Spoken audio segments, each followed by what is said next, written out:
I agreed to do a clinical trial with immunotherapy combined with chemotherapy. And I went into the clinical trial and I was on it for about 3 months, and I was really, really sick. I mean, I was bald, emaciated, not eating, not doing well by any means. And I felt myself withdrawing, like I felt myself withdrawing from the world around me. I just wasn't coping. And then I landed in the emergency room, and they thought that I had an infected port, so they put me on antibiotics, sent me home, and I spiked a fever and couldn't stop vomiting and ended up hospitalized again. And they thought that I was in hyperinflammatory syndrome, has a devastating consequence of the immunotherapy. Well, let's put it this way.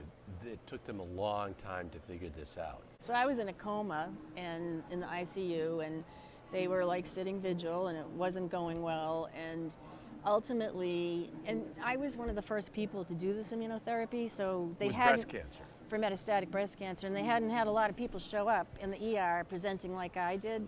Now, today, if you showed up in the ER and you were on immunotherapy and you were having this reaction, they would know what to do.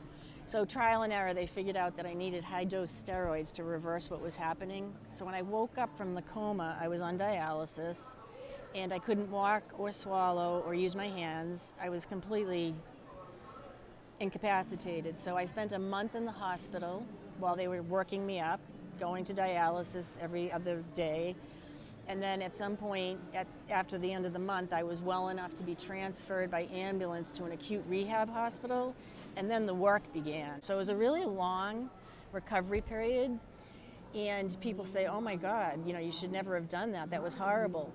The weird part of the story is, despite that adverse reaction to the immunotherapy, it worked, and all my tumors melted away. And I do not have any evidence of active disease, and I haven't had any treatment since then. So I've had no treatment in almost 4 years.